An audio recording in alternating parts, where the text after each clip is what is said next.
for like winter to go away and this to go away at the same time. I should be. Enough is enough. Yeah, quit getting sick, dude.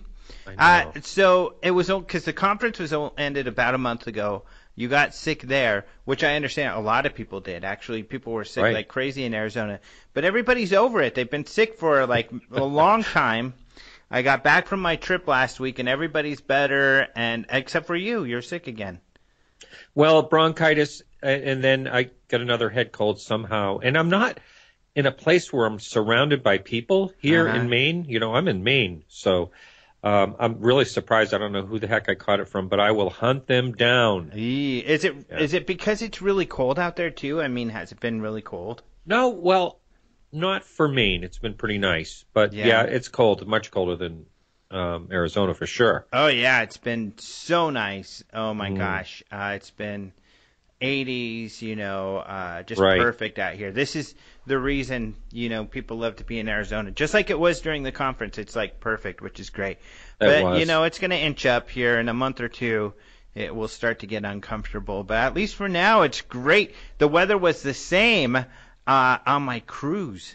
Wow, I know. Lucky you. You got to go all kinds of places. That's wonderful. Mexico, Belize, Honduras. But I like to share it, so I have some videos and pictures on my Facebook for people to go check out because to share in the fun that I had. But, yeah, it was really cool.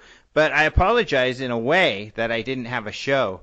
I say I apologize, but I really have no remorse whatsoever that I would rather be at the beach right now.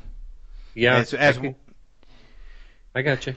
I miss the beach. I don't know what's wrong with me, Martin. I just like I'm addicted to the beach, and now that I've left it, all I can think about is beach.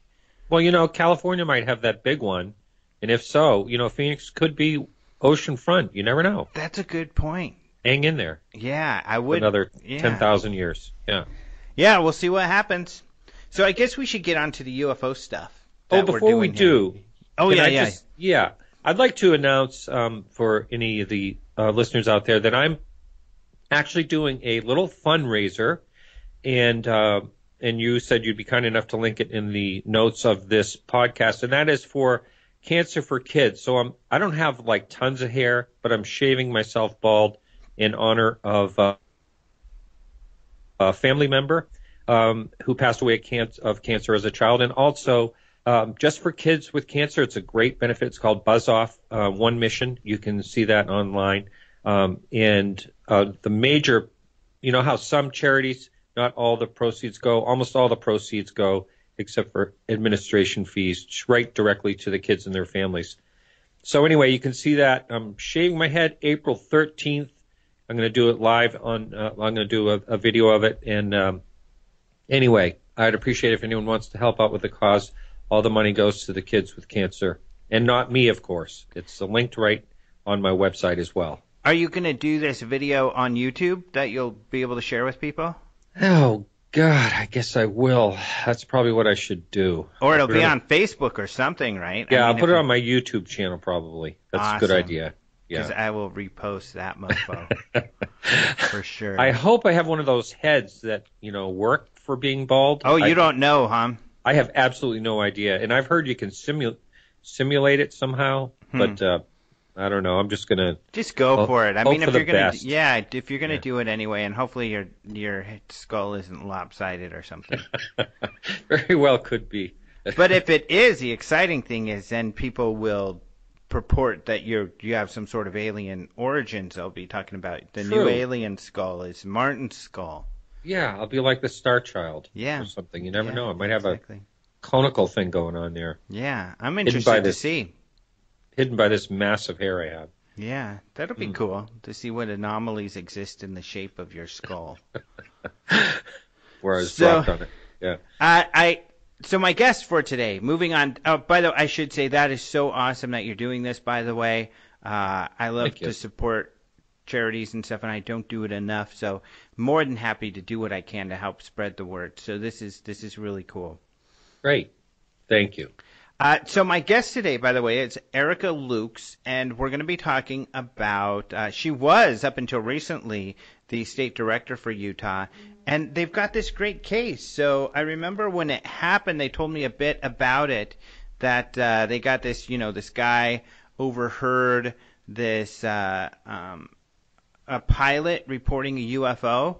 And that's all it was at first, and I was like, well, okay, all it is right now is hearsay and stuff. But they've done this investigation, they've done FOIAs with the FAA, and they've received all of this stuff, including some audio of the case and everything. So it's really cool. So, going to talk to Eric about the case and how it's developed and everything. So this ought to be good. She's a great guest. I've talked to her before. She's a very nice lady, very nice lady. Yeah, I've known her for a while. She's been with MUFON. I've had her on before quite some time ago, I think, regarding other sightings in UFO. Or UFOs, there are those orbs being seen in Utah and Colorado, actually.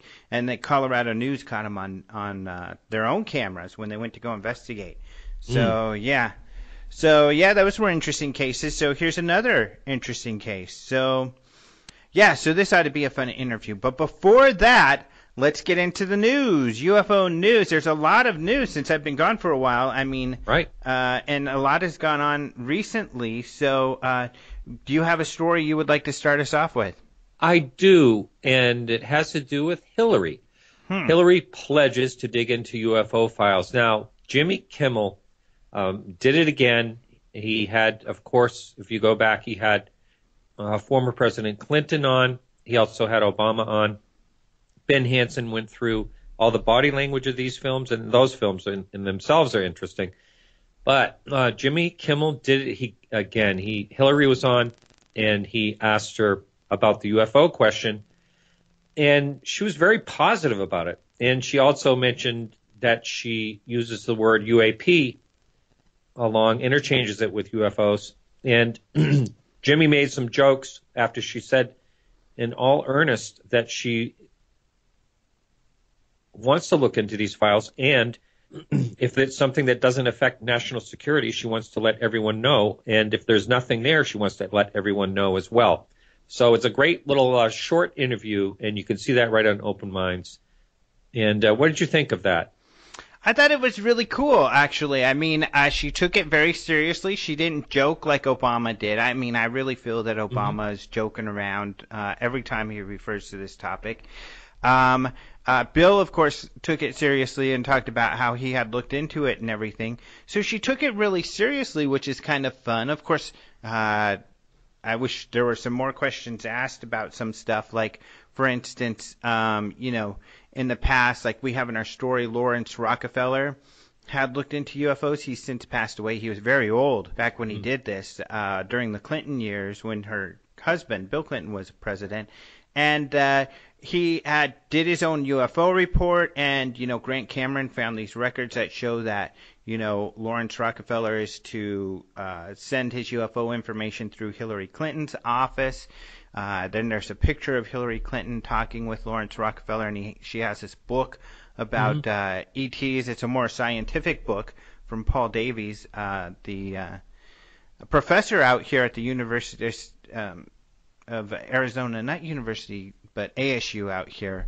But anyway, so she has this background, and then, interesting enough, she does this UAP thing, which I thought was really interesting, that she said, did you know they're called UAPs? My guess is that, her and Podesta sat down and kind of talked about what she was going to say, but... and trickling in from Leslie Kean, no doubt.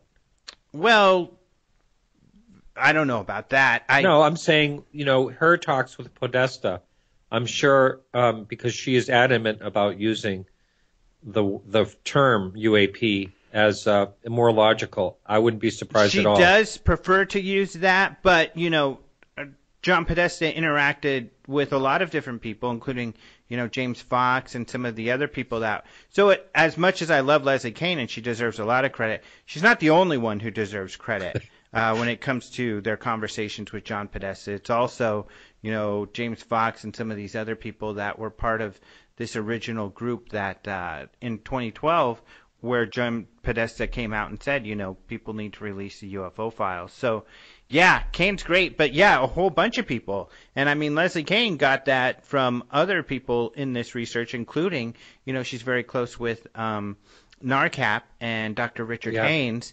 And Dr. Richard Haynes is like very adamant. He will not use the word UFO at all, even though, of course, Leslie Kane, it's in the title of her main book. Now, I think you've got to use the term UFO. People don't know what a UAP is. And if they say, well, what is a UAP? You're going to have to say, well, it's a UFO. So you're going to have to say it anyway. But goes back to the rose is a rose by any other name. Yeah, exactly. So that was pretty cool. Of course, a lot of people think maybe she's pandering to UFO believers to get their votes, but then some other people minority though, very much a minority. Yeah, exactly. Not only is it very much a minority, a couple people have made the point that when Kucinich talked about UFOs, it did not help him. So really, it's probably more of a detriment. It could scare more people off rather than bring more people to her. So it's kind of a risky move if it's just a political move. So it could be, and that would be interesting. She could have an interest just like her husband had, and that's what would be interesting to find out is, the nature of her conversations with Lawrence Rockefeller and her feelings on the topic if she had an interest just like her husband did. So it's kind of interesting. And if she gets to be president, will they look into something? I have a feeling that they may follow up. Whether it's a full-on investigation or not, who knows? It could be that they do kind of some light investigation and possibly release some files out of it. But I think they would do something. Yeah, when anyone takes the office, they have the tiger by the tail, and who knows how far down the list that would be. But I do believe that it would be on there somewhere. Yeah. Yeah. So, yep, that's a good one. So a few other stories. So we'll try to get through these quickly, I guess. But I wanted to talk about, this is such a bummer, and just to make people aware. So hopefully the criminals in this case can be brought to justice. But the Roswell Museum in Roswell, New Mexico, they have this UFO on the side of the building, and it looks like it's crashed into the side of the building, which is cute and everything. And it fell during a snowstorm just recently, so they got it fixed, and they were going to mount it again, and some kids came and stole it. And as they were looking for it, the police found it on the side of the highway all in pieces. Flew out of the back of the truck. Yeah, a couple miles out of town. So I don't know if these guys got scared and they ditched it or what. But yeah, these little punks, they were caught on video. So you can see the surveillance camera footage, which we have on our site. But yeah, they're looking for these guys to, because now they're going to have to rebuild it, and it's expensive, and it's not like the museum, they're a nonprofit. Not like they have a lot of money. So yeah, very unfortunate situation. Now, I don't want to say that was right in any type of way, but I can certainly picture being a teenager driving by and seeing a flying saucer on the ground with a friend. Hey, come on. I could see that. Not that I would actually do it, but I could see why, if it is like teenagers just trying to have some fun, what a prop that would be to have. So you're condoning this sort of behavior for teenagers? I'm not. I'm just saying it would be almost irresistible. That's all I mean. You were one of those kind of teenagers. I knew those type of teenagers. That's all I'm going to say. You just said it would be hard to resist. It would be hard for the ones I knew to resist. Oh, the ones you knew now. Wow. What kind of character do I have on the show with me? I would not have had the inkling of wanting to do any damage to anyone's property even as a teenager. I've always been a forthright citizen. I'm sure. Well, this thing was like laying on the side. Was it next to the building when they took it? Well, you are right about that. It was just sitting in the parking lot with some cones around it. So not much. And this is kind of funny, too. Now I feel like I'm making fun. Karen Jaramillo is the one who runs the museum now. Don Schmidt is the president of the board for the museum. He doesn't live in Roswell. Karen is actually physically there running it. Great people. I love these people to death. I mean, I've been speaking at the museum for years and everything at the event, but they probably should have done a little more around security, because all they had were these cones around it, and it's just sitting in the parking lot. And then they had a security camera on it. But it seems like this is a mistake a lot of people make. A security camera is not going to stop anyone, like physically. And then once it happens, you can just cross your fingers that the camera is going to catch, something that you can see. And these are some kids, that they obviously didn't seem to have any concern for the camera, because they go up and take it. But the camera is so low resolution, you can't really make out their faces very well or anything. So hopefully someone will find them. But the camera doesn't seem to be that effective as a deterrent either. So they were just able to walk right up, pick it up, put it in their truck. You see them do this and then drive off. Now, one thing that might also be a deterrent, which wasn't in this case either, nor did it help solve the crime, the police department, they're just right around the corner. It's a small town, but they are literally just right down the street. Wow. Brazen. Yeah, exactly. Ay. Well, you can't blame them, for goodness sake. Sitting the there. Kids? Yeah, sitting there with cones. Come on. Take me. You're a criminal. Oh, my gosh. That's awful. We'll think see what type of feedback we get. Yeah. There'll be people out there listening that agree with me. I guarantee you that. Yeah, and those are criminals. And please change your evil ways, Martin and friends. Okay, so I'm just in shock that you would take this attitude. I look so innocent too. You do. You're not going to. You're going to have to get some tattoos when you shave your head too. Oh, on the top of it, yeah. Like now that I know what your character is like, you'll have to get some tattoos. Steal flying saucers or something like that. Yeah. Okay. I can see you on your Harley looking for flying saucers to steal. That's right. Your bald head, and it's going to be scary. I'll get one of those little trailers. Yep. So speaking of some other criminals, these are trespassers onto Area 51. So this is just kind of funny because a video was posted recently, and there was this group of people that were at Area 51. Essentially, this guy who posted the video was doing a kind of a visit to Nevada with his kid, and one of the places they went to was Area 51. So they go down the extraterrestrial highway, they take pictures with the sign, go to the stores and stuff, whatever, and then they go to where the black box was, the black mailbox, and they take some pictures there, but the black mailbox unfortunately has been taken down, but people still go there, and that is the entrance road to the main gate to Area 51. Well, while they're hanging out there, this family, they said that didn't speak English well, it looks like they're an Asian family, was there, and they were also going to go to Area 51. So this guy who is filming, his vacation with his son, follows this family to the gate. No big deal, You guys saw me do this with the Kardashians, some of you. A few years ago, and I did post some vines that were kind of funny related to this just recently. You can see them on my Facebook of the Kardashians saying, "Don't pass the signs," because you see these clearly marked signs. This guy with his kids, they all stop at the sign, but this guy says for some reason the family got in their car and drove past the signs. He's like, "What the hell are they doing?" Well, within seconds, one of those trucks that is watching people zooms down, stops the guys, gets in the way, and the truck is up on the hill, and these guys are going up the hill, not too far away, and so this guy got to film it. It seems like he's a little scared, like he's kind of hiding behind something, because he didn't film a lot of it.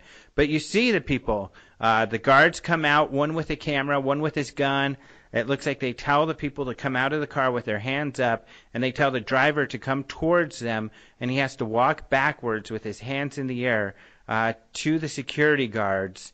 And so just kind of crazy. Some people are like, well, what's the big surprise? I mean, any secure base, that's what's going to happen. True, but it is kind of exciting when it happens at Area 51 and it's caught on video. So it's kind of fun. It's no surprise, and I think the overwhelming feeling with people is, what the hell were these guys thinking?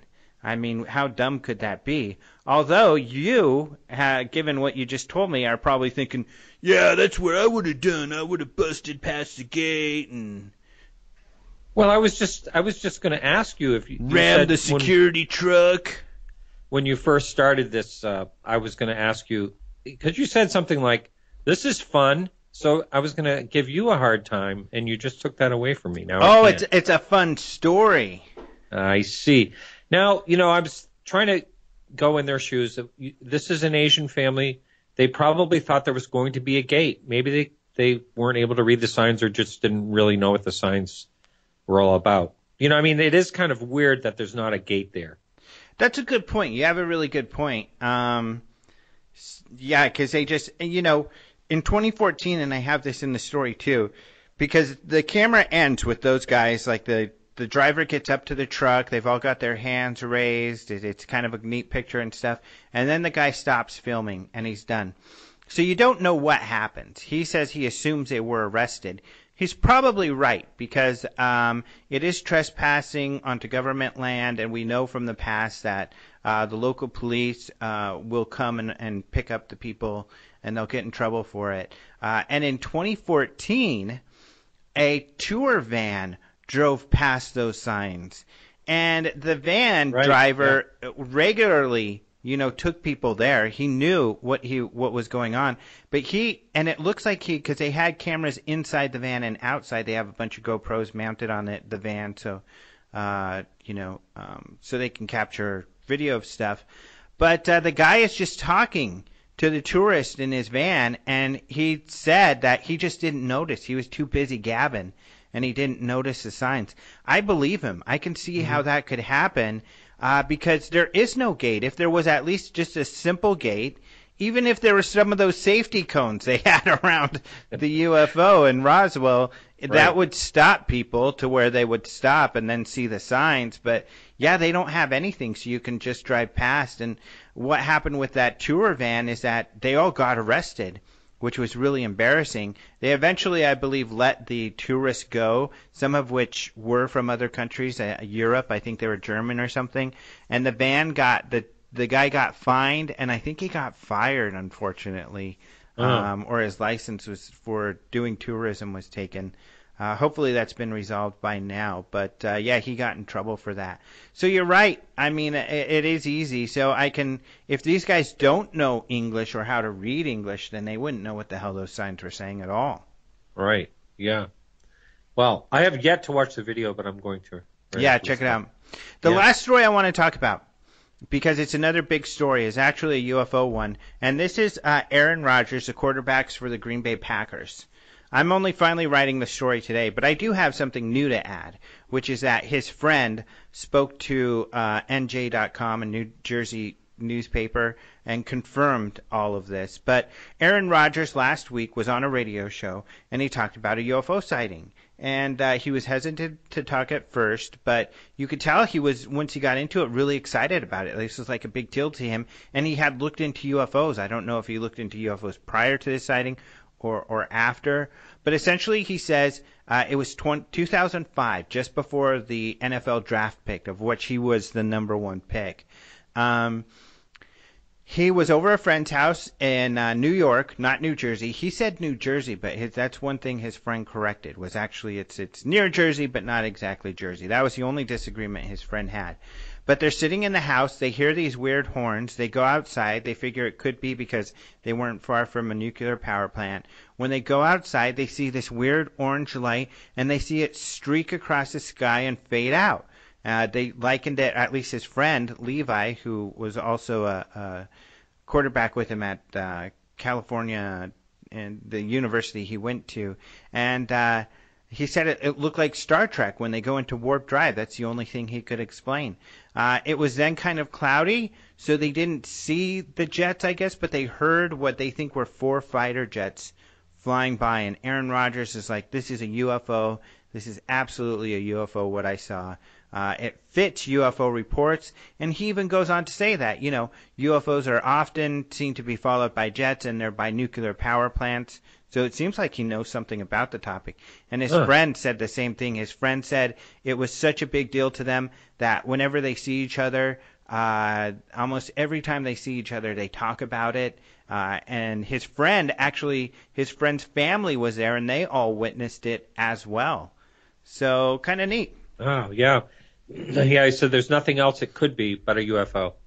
Yeah, exactly. So Right. He's really into the idea that it was a UFO. Excellent. Cool, huh? Really great. Yeah, I like it when people that are, I don't want to say celebrities, but someone takes serious, and when they're serious and honest about something, they get attention and they're paid attention to. I think the more that happens, the better. The more possibilities of finding out what's going on, or I if agree. they can figure out what the heck's going on. I totally agree, and I would even go so far as to say I love it when it happens to celebrities, and celebrities are bold enough to share their stories. And what's funny is a lot of times when I post stories about celebrity sightings, I always get some feedback. Oh, what do they know? They're just a singer. They're just an actor. They're just a this or that. But this story in particular has really gotten a lot of headlines, and which is kind of interesting. Not so much my story because I haven't even written it yet. I'm just writing it now. I'll have it posted by the time this show airs. But yeah, everybody's reporting about it, which is kind of neat. It brings more awareness, and because he's so well regarded, everybody's very positive, mostly pretty positive about it. He actually visited the South Park studios recently, and was kind of making fun. Him, his friends and stuff, making fun of him.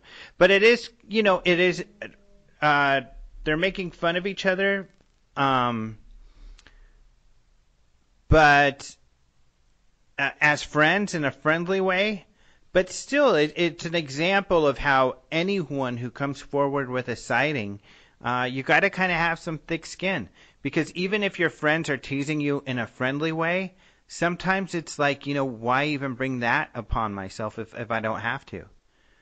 So, right. I just want to say something. I had a longtime friend of mine that was involved in the antiques and auction business forever text me today, so give me a call. And this guy's like, he's about 77 now, I think he is. Called me and he says, he goes, I was checking out your Facebook and I saw you're into UFOs. So I said, uh-oh, I didn't know what I was going to get. But we had a really nice conversation because he used to work for a publisher, Ed Weiser, that publishes a lot of UFO books. Really? So, yeah. So he said, oh, yeah, you got to be open-minded to these things. And it was like, wow. I was just surprised because I thought I was going to get, a bunch of grief from him. So it's great when someone's open-minded enough to realize that these things could be happening. Yeah, that's really cool. Yeah, and I think you're going to see more and more of that. Yeah. So those are the big stories, and those stories are making headlines, on big publications all over the place. Otherwise, we have a lot of different sighting reports, some kind of interesting from Roger Marsh. He's been writing several stories over the past week, even though I kind of stopped. And another interesting thing is Nick Pope wrote an article for the BBC, and the BBC put it on their front page, where Nick Pope is kind of saying that we should start investigating UFOs again.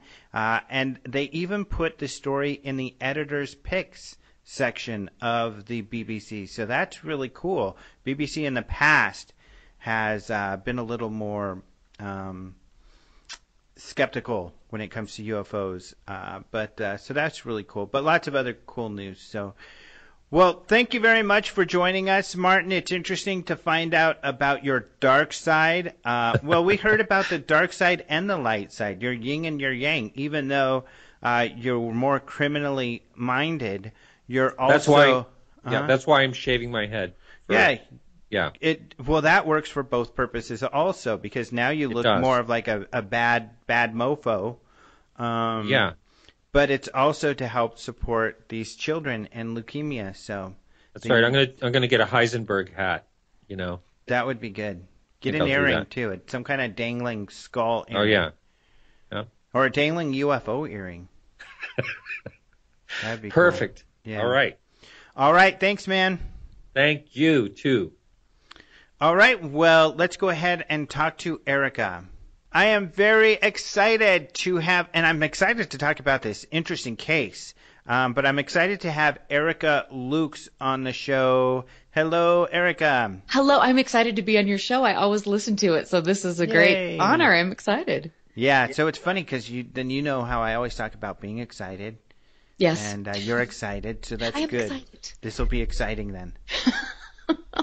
So you're formerly the director of MUFON Utah, but you're working with a new organization, or did you start your own organization? You know what I'm doing is I want to really focus on kind of independent research and doing things in a larger capacity. And so I'm still working. I am a field investigator for MUFON, and I'll continue to do that. But then I'll incorporate things from other organizations, and I just get as much help as I can because there's so much with regards to Utah, as you know. You've got Elaine Douglas, all of her files, all these different things, and so I'll just do that and then share the things that I can find out to hopefully contribute to this.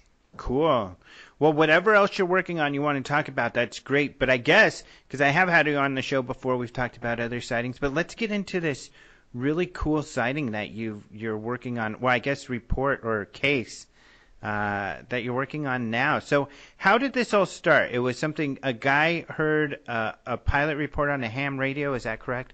Yeah, my friend Pat Daniels, he is on Fringe Radio. And I'm sure you know him or you've been on his show or you should be on his show, but he's just a fixture here. And he and I talk frequently, and he comes to MUFON Utah meetings and things. And he called me up and he just said, "You would not believe what I overheard on the radio." I was, sitting at my computer listening to some transmissions, doing paperwork, and he was scanning the frequencies, and he overheard, it was about a little after 12 o'clock on January 14th, he overheard a pilot talking to the Salt Lake City air route traffic control and asking what this large object, a large square orange object was that was keeping pace with his plane. Wow. And it was incredible. And, he's a really proficient ham operator. He's been doing it for decades. And so he hears all the boring stuff, and most of it is. But this struck him as odd. And then, this pilot is talking about, they asked the air traffic control, "Do you have this on radar?" And again, that's another big significant thing because you've got a pilot who is asking what this object is, talking about it, asking if it's on radar. And so after hearing this, I just said, "Oh my gosh, we have to immediately go to work on this." And so he gave me the frequency, and I went to the ATC website where I downloaded several of the different frequencies, and my assistant state director, Jeff Cox, and I began going through this, which can be kind of painstaking sometimes, but so we these did are the identify actual logs? These are the audio recordings. Oh, okay. And are these transcripts, or you have to actually go through and listen? You have to go through and listen. Oh my goodness. Yeah, so and it's a bit muddled and things, and you have to, this is when having friends that are audio engineers comes in handy. But that's cool. They have all of these online for people to go listen to. They do, and I think it's interesting that there's so many things that we don't know about as investigators, and you hear through the grapevine, and it's awesome. And so you can get down, and I think it goes back quite a ways, so you can download stuff like that. And we did find a very critical piece of the conversation, which solidified to me that he was really, in fact, telling the truth, which I didn't have a question about because I know him. And then I was able to, go to William Puckett and say, okay, this is what we've got.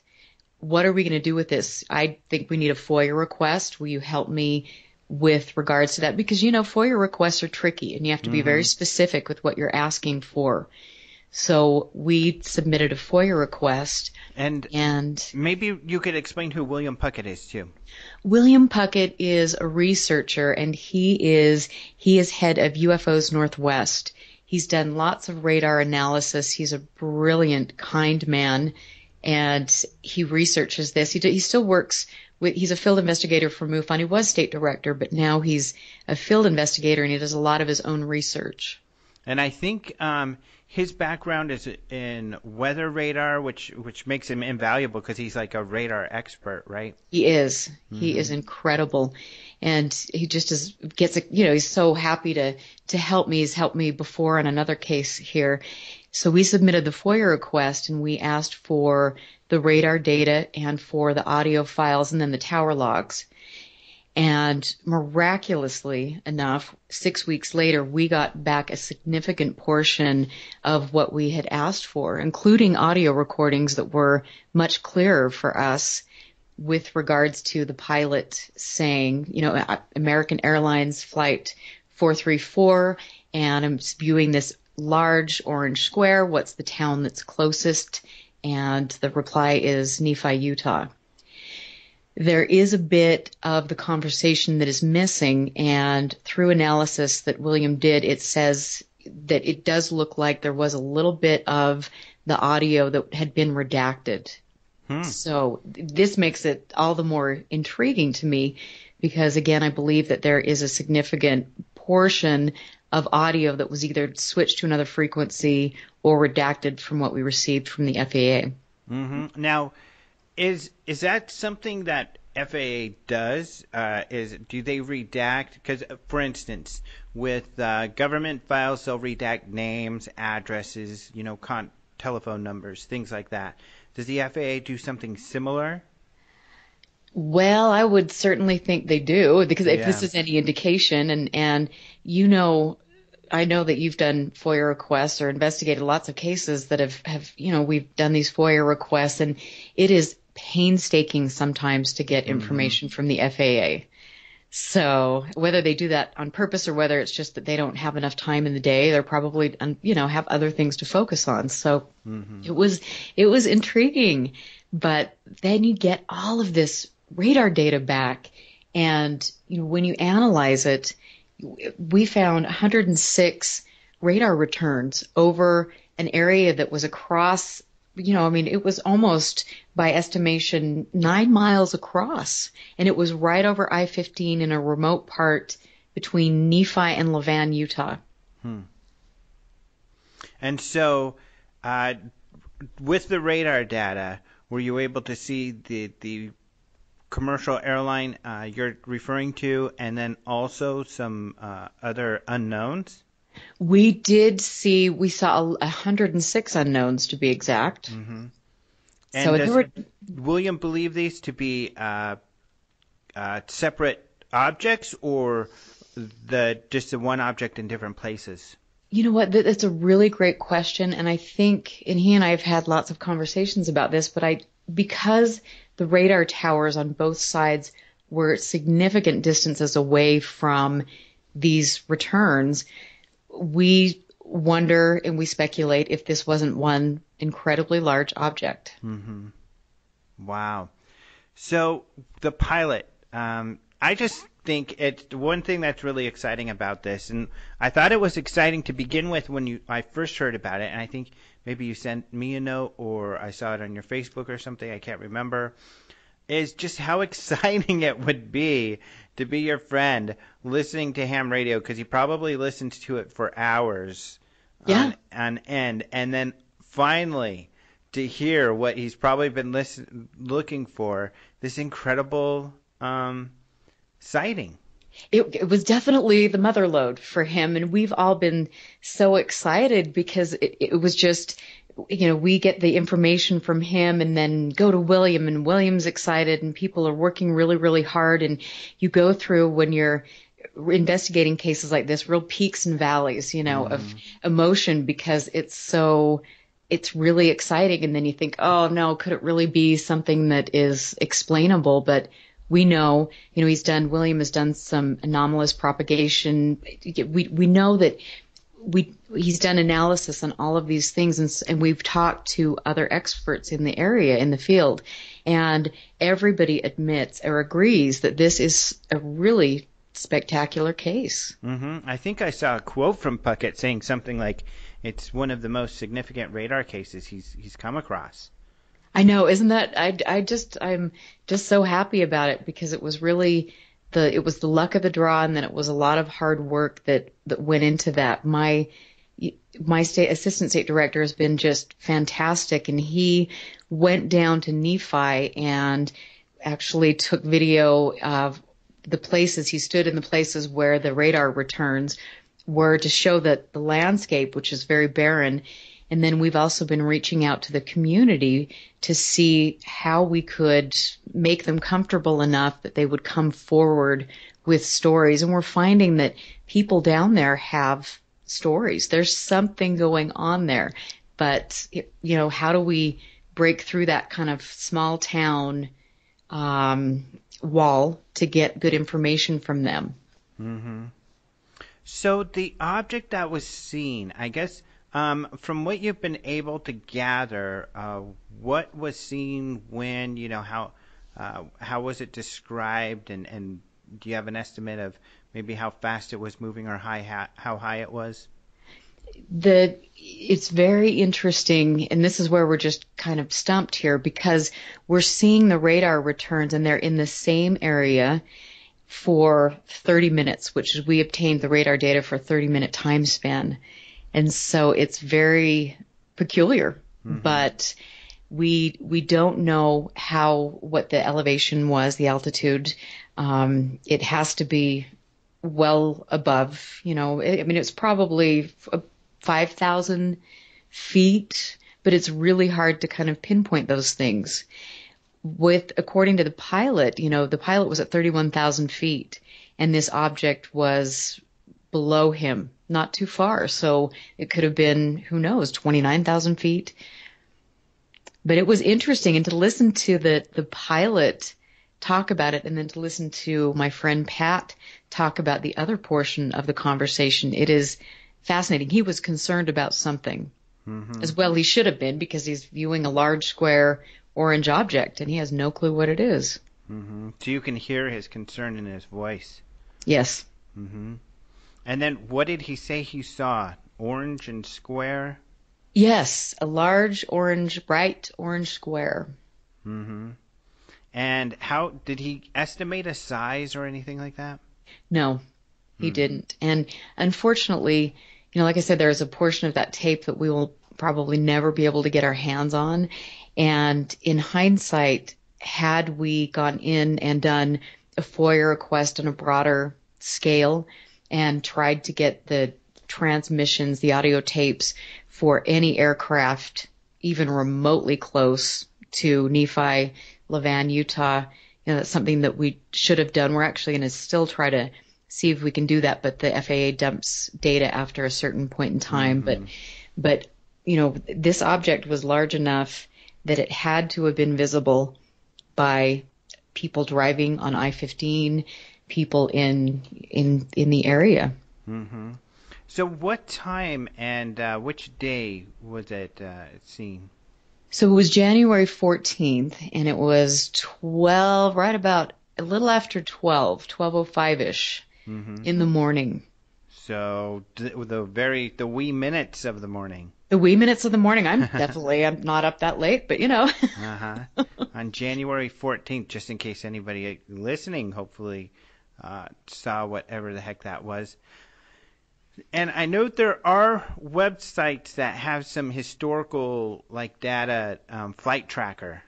Yes. I think it's one of them that'll show some of the planes in the area. You guys probably check that out. That was one of the first things that we did. We went to Flight Aware and then Flight Radar, and we had to identify the plane or get a good idea of the plane that we were needing to request the data from. So we did that and found that it was American Airlines Flight 434, and it was en route from San Francisco to Philadelphia. I'm sure there's been some thought to this, although it might be harder to do than it seems, but of getting a hold of anybody in the crew. That would be so great. And I don't know. I have a couple friends that are commercial pilots, and it's an incredibly hard thing to find out that information because the airlines they're not going to share stuff like that. But we can just put something out there, and then hopefully at some point in time somebody can either file a report with NARCAP or with MUFON, do something like that, respond to. We put an ad in the paper that we're running for a month in the area and many different Facebook posts. And I've also sent out an email to the Ham Radio Association of Utah asking for their help and trying to spread the word there that if anybody else has any information with regards to ham radio transmissions to get in touch with us. Mm-hmm. How long is the audio? The audio is about 38 seconds. Oh, neat. So it's not a very big portion, but it's significant for so many different reasons, I mean, you've got the radar data, you've got the audio, all of these wonderful things that really tell us that we have a big case. And now it's we could close the case out right where we are, but to me, there's something greater going on here in this area. I mean, we've talked about this before, that in Utah we've got a couple top secret military installations. And so what's happening? We have an incredibly interesting geography here as well. We've got lots of mining facilities. We have the Great Salt Lake and the Salt Flats. And so we get reports of these objects in specific areas by Dugway Proving Ground, by Kennecott Copper, places that have specific mineral and rare earth content. And so to me, trying to figure out why this object was where it was is going to be something I'll be working on for a long period of time. Yeah. How cool. How interesting. Do you mind if I play the audio? No. You know what? I'm going to try something here because I have it here. I'm kind of scared. Oh, no. Nothing to be scared about, but I'm going to play the audio. And let me see. I want to try. Here we go. I'm going to pause it, though. I'm going to pause it so I can bring the microphone closer to the speakers. Okay, ready? Ready.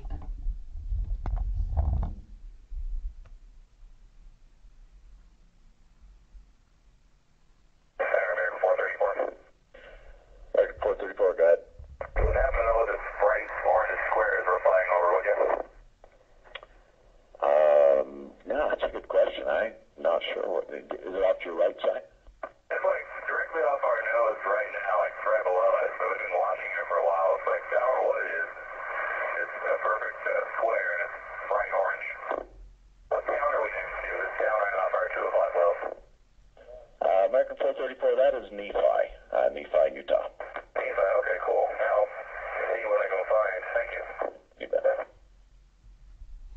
Yeah, how neat. I know. It is so cool. I think most investigators they don't go, you never get a case like this. So it's so fun for all of us to work on it. Mm-hmm.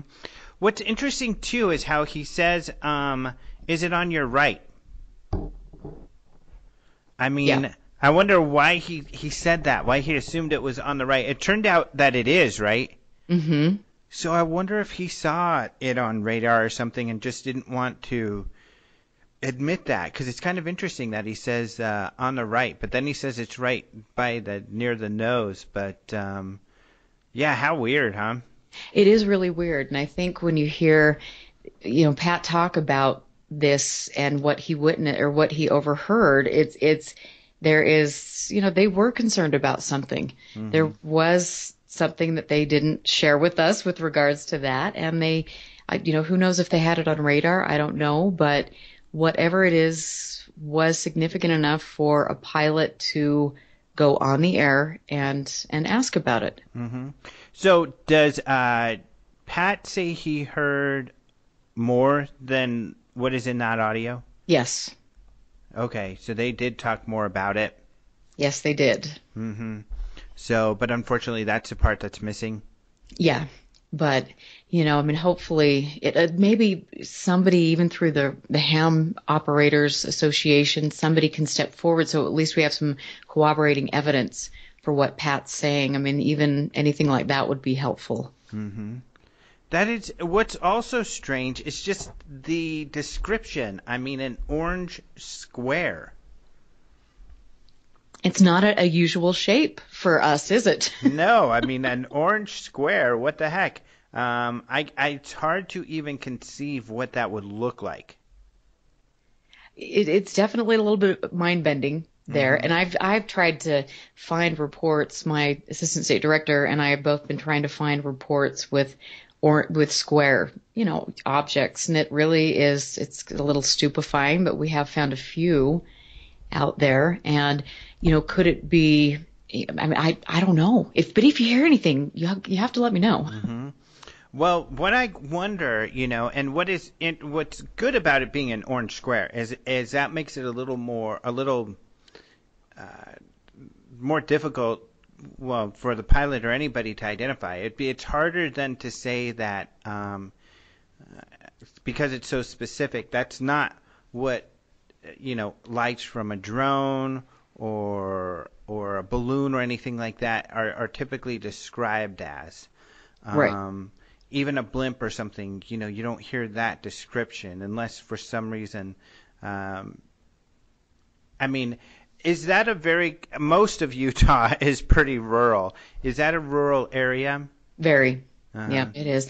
And we did have a friend who, like I was saying, is a pilot, and I bounce things off a lot of other people, and he's telling me, okay, you need to look at Google Earth. You've got to look at these different locations, which I know, and so you get in there and you see, okay, what could this be mistaken for something? Could the pilot have mistaken this power plant in Mona, Utah, which is a square, and it's bright, but William and I have both put that through the paces, and we do not believe that was it at all. Mm-hmm. And why would a pilot go on the air, somebody who probably in all likelihood has flown this route multiple times, asking what an object is on the ground, that he should honestly know what it is, if he's a good pilot, I would think. Yeah, and who's probably been in the area. He does sound maybe like he's a little young, but he doesn't sound like he's like brand new to the business. Well, everybody sounds young compared to me these days. Yeah, I hear you. All right, not for you, but for me, well, I feel whatever, the same way. Yeah, what are you talking about? So it's so interesting because even if I think of, what could be like an orange square, you just don't hear that description often. And it's just so odd. It's so strange. And, it's so much. Did Pat say there was any more description of the movement of the object? The only thing that he had said to me on numerous different occasions is that the pilot did say that it was keeping pace with his plane. Mm-hmm. Yeah. So, which is, it's just so fascinating. And if you do look at the video that William did, the animation of the aviation radar returns over Nephi, they are really curious. It's quite interesting. Mm-hmm.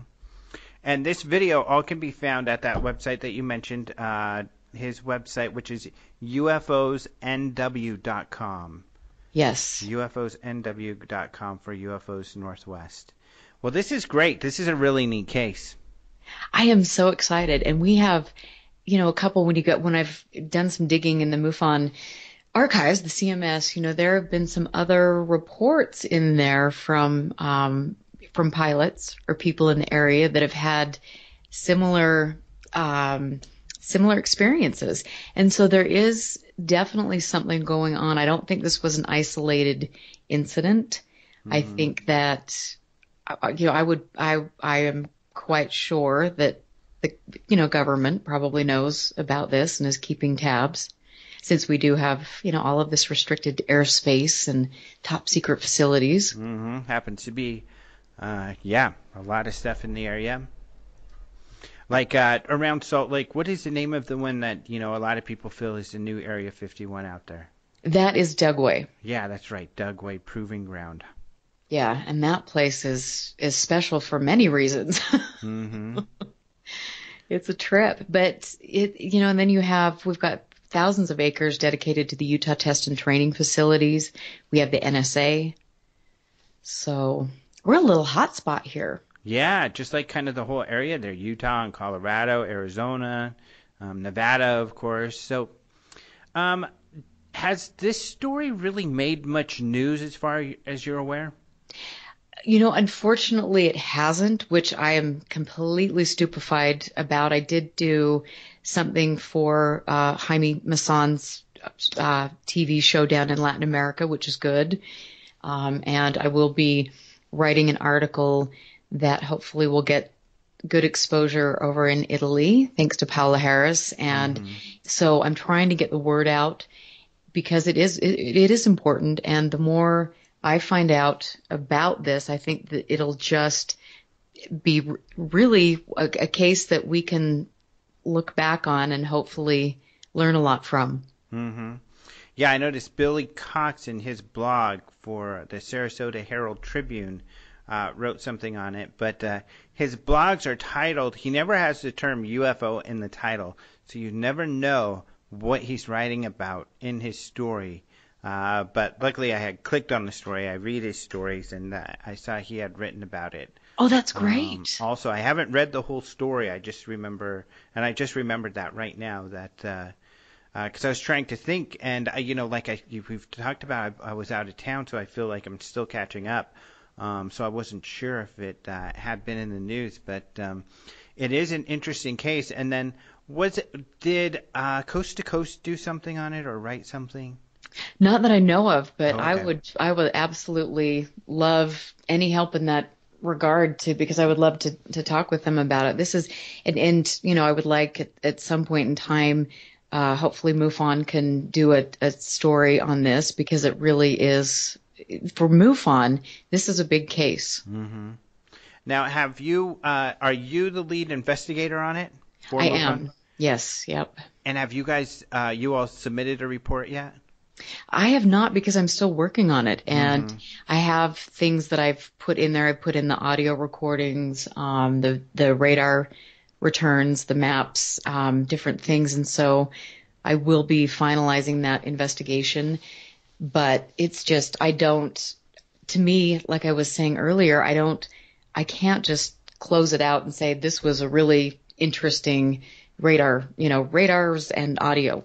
There's more to this, and I want to find out what it is. Yeah, I hear you. I mean, this is one of those cases that will live on for for quite some time. I hope so. Yeah. It really should, and I hope that it for other people that are investigating and just getting their feet wet in this. I mean, if you can learn about all these really important sites. I mean, these little cool tricks of the trade where you go to the ATC website and download those audios, and you do, you get a subscription to FlightAware, Flight Radar. All of these things we should know about, and hopefully, and I know Ken St. John with MUFON is going to be doing a great job with education, but it'd be great if MUFON could put a web page dedicated to all of these great apps and programs that we can use to help with investigations. Yeah, and I mean, there's a lot of people that watch NASA video or all of these other things, but there are probably a lot of gems like this in those audio files. I think there are, and it's just a matter of building a network. And then, like with Pat, we had this great network, and then so he's listening to the ham radio, frequencies, and then he can call me, and then I can include William Puckett and all of these other people, and it's really cool, and that's important to do, and not isolate yourself. You have to reach out to other people when you have stuff like this.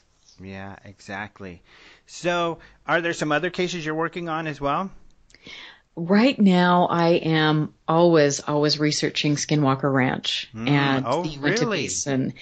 It is still and will always be an area that has a lot of activity. Mm-hmm. Has there been some recent activity? I have someone up there who does report cattle mutilations Mm-hmm. still, and lots of unexplained lights. Typical, you get the reports of interesting creatures. There appears to be, from a couple of my contacts, increased military activity. So it's a fascinating place, but it's a place that, again, you've got a closed knit community of really hardworking people that don't know what to do with this. Mm-hmm. Where do you go? You can't, you report it, you report that your cow has been mutilated and the insurance doesn't pay for it. You've got all of these hoops to jump through. So it's been a painstaking process for me to get involved and to gain trust. Mm-hmm. Yeah, I know what you mean. I've worked on cattle mutilation cases in rural Colorado, and they're not people, farmers and ranchers that want that sort of attention for the most part.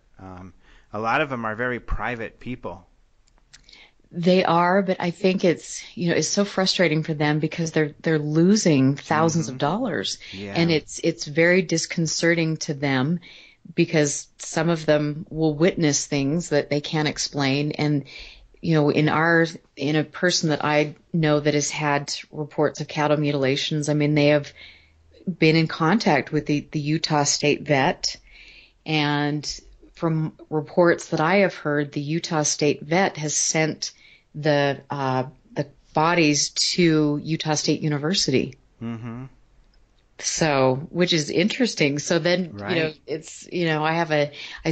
had an email exchange with the Utah State vet who was incredibly, he was very helpful, and we're going to go to the next time they have a cattle association meeting. We'll be there to try to get the feelers out and just work our way into making sure that people feel comfortable and know that their anonymity is incredibly important. Mm-hmm. And what sort of creatures have you heard reported? We've had extremely large wolf-like creatures. Mm-hmm. There have been the smaller humanoid creatures that you hear about, and it's the same type of stuff that you saw, when Hunt for the Skinwalker. Mm-hmm. So the whole area is just a trip. Mm-hmm. And I know that maybe things at Skinwalker Ranch, I've heard from different sources that Bigelow has said, or George Knapp, I think I talked to him a few months ago, said that they believe that stuff is kind of dying down at Skinwalker Ranch. Mm-hmm. But it doesn't appear to be dying down anywhere else in that area. Oh, really? Interesting. Yeah, it is interesting. Yeah, that's great. I didn't know you had been looking into that. And I'm sure mostly listeners know, but this is a ranch in Utah where lots of weird things have been reported. A book called Hunt for the Skinwalker was released. We have a great video, actually. It's one of our most viewed videos of Colonel John Alexander talking about the research and the weird stuff that went on there because he was part of it. But Robert Bigelow, a local millionaire. He was. In fact, he's... Mm-hmm. Oh, sorry. No, I mean, in fact, he's somebody that is on my list of people that I really need to talk to. He's important with this. But he's really busy now because he's had some news. Just even today I posted a story because he's also doing work on Bigelow Aerospace with NASA, where he's actually built this inflatable addition to the ISS that's going to be launched and attached real soon. And so NASA and space people are getting excited about this because it's something novel and different, and it's another kind of could be a great avenue for space tourism. So I know Bigelow's been really busy with that. And I don't know if I told you this. This is kind of cool. So I went to NASA recently, Johnson Space Center. I saw your photos. Yeah, that was so weird. Just a couple months ago, and for something totally unrelated. And Bigelow was there. I ran into him. We were checking in at the same time. Wow. Yeah, I know. I was so excited because, like you and our friend Lee Spiegel, everybody wants to interview him and talk to him about all of this stuff, but he's so busy with the NASA stuff, and he's kind of keeps to himself that it's hard to do. Through MUFON, I've got to meet him a couple times, but luckily George Knapp, like you had mentioned, has done some. He's friends with him, and he's done some coast-to-coast interviews that were great. I'm sure you've listened to those, but those are really good. Yeah, it's interesting, and I always, from time to time, I'll call and bug George Knapp just to see what's happening in the area, because I really think, gosh, it's fascinating to me. And like I said, I love being in Utah because we have such a treasure trove here of different types of high strangeness and all of that comes with it. And we also have a great resource here, Dr. Frank Salisbury, who, I'm sure you know who he is, and he's getting up in the years, but he wrote a great book called the Utah UFO Display, where he talks about Skinwalker Ranch. Yeah, I got to meet him a couple years ago at the MUFON Symposium and sit next to him. He's a really neat guy, although I've known of his work for a long time. But he is another great resource. People will have to look into that book because I think his background is something something to do with plants, right? Yes, he was a professor up at Weber State University, and he is a botanist, and he's a devout LDS man. And so for him, it's interesting to listen to how he tried to kind of wrap his mind around the science of this and then the religious implications of researching this and all of these things. So he's had a remarkable life, and he doesn't, this isn't on his radar anymore. He's got a new wife, and they appear to be very happy, and they're always off having fun. So, which is good. It is good. That's what everybody should be doing. Exactly. I wish I was doing that again still this week. Oh, I know. You guys are so cute. Oh, well. It's fun getting out there, but then, I get in trouble for not having shows. But this is a good show to come back with. But it's really neat because I do get a lot of people asking about Skinwalker, and I don't know so much about, what's going on now. So it's really fun and interesting to hear that the area still has activity going on. It does. And I think it's something that people need to be aware of. And like I said, I hope that people can, listening to your show, will realize that there is somebody out here who's really dedicated to researching that and also providing kind of a sounding board for people that are experiencing things that they can't quite understand, because that's important too. Yeah. So, it has a history, right, going back some time of strange occurrences. It does, and it's, you have a lot of the Native American legend and the lore associated with that. It was interesting because it wasn't really a place that was occupied by the Native Americans, but when Brigham Young came rolling into town, he decided that he was going to kind of scout out the areas that he wanted and stake his claim. And Lincoln, from what I understand, was not too happy with regards to this. And he said, that could have been a big debacle, but luckily for the Mormon Church, it wasn't. But he ended up taking some of the tribal members up to this area and relocating them. And, you have the Native American, the reservations up there, the Ute Indians, and you also have a lot of their oil fields in this area. And again, I've got another contact who we always keep in touch with him, and he works out in the oil fields.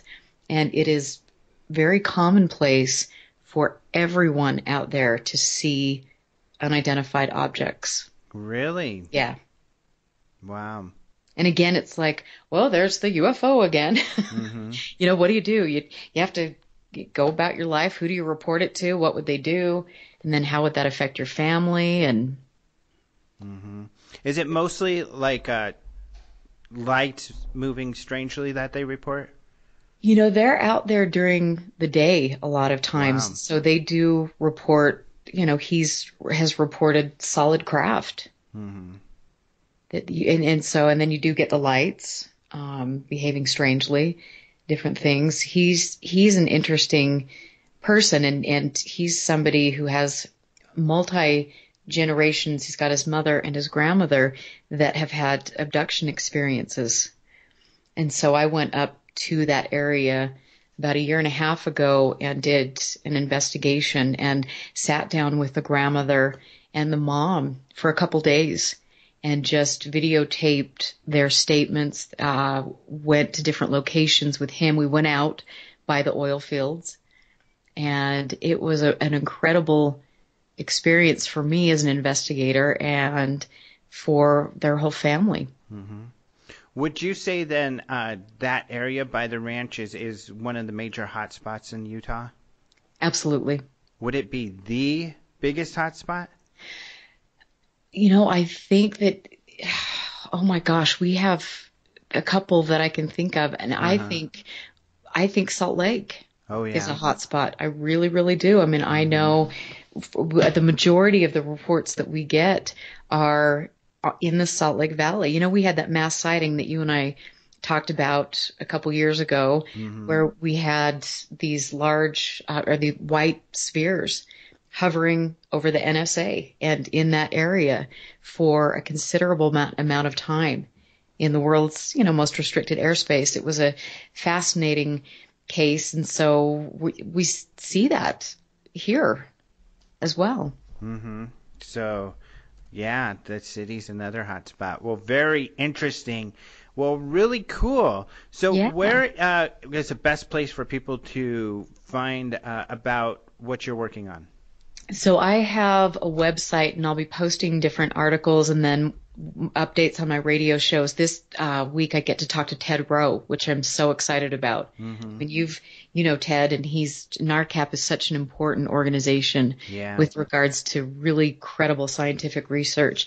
And so UFOclassified.com is the website. And then, of course, my Facebook page. You can always find me on Facebook. Yep. Perfect. Yep, that's where I keep up to date.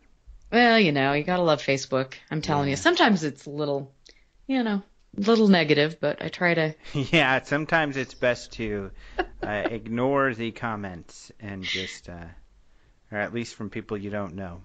Yeah, exactly. But, you know, I am so excited for the new opportunities that I have, and I definitely will still be involved as, you know, like I said, a MUFON field investigator. And then I will be putting together a team of people that, you know, my assistant state director is going to be working with me. He also resigned. And so we're working together to really do some good research, and people can find out about us on Facebook and message me at UFOclassified.com. All right. Awesome. Well, thank you so much for coming on the show and sharing this amazing case with us. Yeah, and I will keep you updated, and I really appreciate you taking the time to talk to people about it, because this is important and it needs to be out there. So thank you. Yeah, I think it does. I'm going to write something up, and then I want to keep everybody updated. So, yeah, thank you so much for your work on this, because your work and, you know, everyone else that was part of your team there in Utah, keeping after this, I mean, that's incredible that you were able to take this kind of what was hearsay from a trusted source on your end, and then do some legwork to verify it, and to show that it was an event that actually happened, and that's incredible. I think that is so cool. That's what you know, UFO investigation's all about. Thank you. It is. It's a cool thing, and I hope everybody can, you know, just don't dismiss things. You know, you have to really dig into this, and that's how we're going to make great change in this field. Yep, exactly. So great work, and thank you so much. Thank you. Thank you so much to Erica for joining us on the show. That's an amazing case. So I'll put some links on the show notes, so be sure to check that out as to where you can get some more information on this case. I also plan on writing a story. That's one of the reasons I talked to Erica, is just so she can help give me some information about the case so I can get started on that. So I'll have a story up at openminds.tv soon. Speaking of UFO news and UFO stories, if you go to openminds.tv, you'll find all the news that Martin and I were talking about at the beginning of the show, including the story on Aaron Rodgers, the Green Bay Packers quarterback, who's getting so much news about his UFO sighting. But there's also a lot of great news. We'll have a UFO report up on Friday also on our YouTube channel, so you can check that out. If you haven't seen it, we also have kind of a cool another little video we're doing on our Facebook and YouTube, just these really short little vignettes on UFO sightings from some of the cool pictures that we have in our archives. So check out those when you get a chance. Also, if you're not on our email list, you really should be, because we give you updates on everything going on, including updates on the UFO Congress. So, when stuff goes on sale, such as tickets or what have you, or news and information about that, we update people. But also all of these stories. So, sometimes we get busy in our lives and we're not checking stuff out. You can get an email that we send out pretty much bi-weekly, and we'll update you on all the latest so you can get up to speed on stuff, including these radio shows, because unfortunately, at least, because of my vacation and the conference, we've been a little irregular on the times we've been getting these shows out. But we will be more consistent with shows now that we're back from vacations and what have you. We've already got an interview and everything scheduled, so we'll have a show up at the regular time, Monday next week. So thank you all for hanging in there with us, and thank you all for listening so much. We greatly appreciate it. One thing I also wanted to mention about the UFO Congress is, as soon as we get back, luckily me being gone gave Michael, our video editing guy, some time to remaster all of the conference DVDs, and he just goes in there, does a little bit of editing if there's any mistakes, make sure the audio is all fixed, fixes that up. So all of the DVDs have been remastered of the lectures at the 2016 UFO Congress. You can find that at our store, which you'll find a link to that at openminds.tv. Also, we have our video portal, and we're really beefing this up. So we are getting ready for our video portal. We already have dozens of videos up there, including the Bob Lazar lecture from last year, the George Knapp lecture from last year, a lot of different lectures up there. But what we're going to do is we're going to have every UFO Congress lecture for the last 5 or 6 years up on this video portal in the coming weeks. And so that's going to happen very quickly and very soon here. So we already have a ton of great content. We're going to start loading the new lectures from this latest conference, and then we're going to load all of the videos. We're able to get those ready. So this video portal is a big deal. I mean, for just a few bucks a month, you can become a member, and you'll have access to all of these videos to watch them anytime you want. There is also the ability just to rent one at a time, to be able to watch one. I think a rental is like a day or two, so you can watch it and that's it if you wanted to. Or you have the chance to pay a little more to actually download the video if you like. So you can do all of those, and it's only a couple bucks for each of these things. So really the best deal, though, is just to pay about as much as you can for renting some of these videos or for downloading them, just to do the monthly, where you have access to everything. And you can watch them at your leisure. We're going to have dozens and dozens of videos up very soon. We're going to be loading tons and tons of videos up there because, of course, streaming is the way to go. People are always asking, and we want to make sure that we have people have access to these videos so that they can watch them, because that's what the lecture's about. I mean, it's one thing to have these guys speak to a crowd, and be able to share their information and their research with a crowd of people. But it's even more important, to get this information out to as many people as possible. Some people ask, well, why don't you put it up there for free? But you know what, people? Come on. What do you get out there? Okay, you all have jobs, right?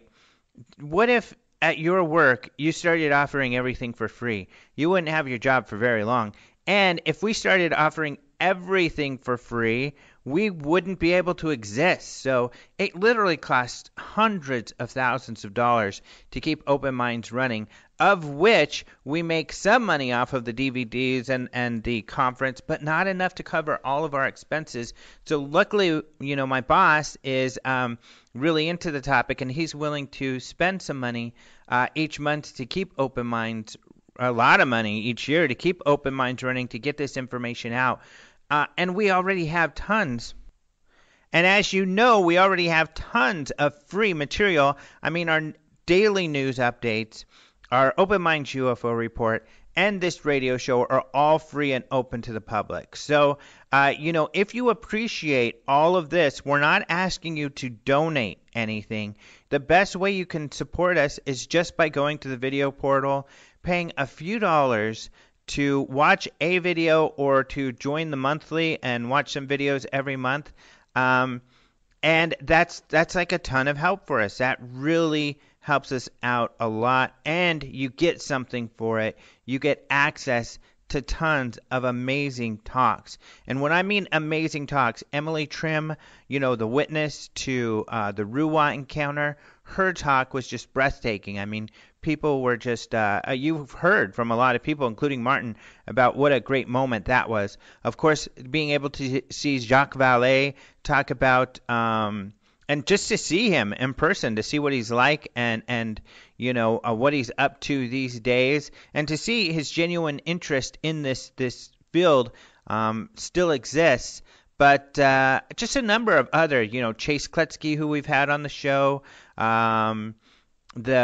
the latest on the Puerto Rico case, the Homeland Security case. Of course, we've had those guys on the show, but you get to hear some updates on that, and you get to see some videos they put together to show you, some behind the scenes on the investigation. Just a number of, I could go down the list, but just a lot of really, really cool stuff that is really going to floor you, and I think that you're going to feel like, for the little bit that you're going to pay, even one of these videos will make up for it when you just get your mind blown by some of what's presented. So anyway, video portal you can also find at openminds.tv. Otherwise, also follow us on Twitter at openmindstv and on Facebook, Open Minds Production. We also have our Open Minds UFO News closed group, but that doesn't mean you can't become a part of it. In fact, it means please do become a part of it. Go to Open Minds UFO News, just request to join the group, and you'll be added. The only reason it's a closed group is so that we can kick out the trolls. Yay, troll free. Down with the trolls. Down with the trolls. So yeah, any of these people who just come online, as we see too much, just to be total jerks, it's nice to have a place that is jerk free. So that's a great forum. It's really cool place to be able to discuss some of the UFO news that we post on a daily basis. I definitely also want to thank, again, as usual, Caleb Hanks, who came up with the opening and close music. This guy is awesome. You can go to the Clerk Chronicles to find out more about him. There is a link on the radio page to his site. At openminds.tv. If you want more, I get people asking periodically, hey, where do I find that music? At the Clerk Chronicles, you'll find access to all of his music for free. He lets you download it for free. I think he's immensely talented. You probably know his brother, Michael Hanks, who does a podcast called The Gralien Report. I also want to thank Martin, of course, for helping me out with the news at the beginning of the show. He does Podcast UFO. You can just Google that and find him. Also, the link to the charity for leukemia, for children with leukemia, I'm going to post that link along with this show, along with information about Erica and her and the investigation into this case. But yeah, all of that's going to be posted so you can help support the organization at Martin. Also, you know, speaking of Martin doing the support, he's shaving his head like he said. So if you want to see the video or picture of him with a shaved head, be sure to check out our Facebook as well. But most of all, I want to thank you, the listeners. Thank you so much for listening. It's just wonderful to meet you all at the conference or other places where we're able to see you. And it's just fun to, you know, see people from all across the country or all across the world and to actually meet the people listening to the show. I just love it.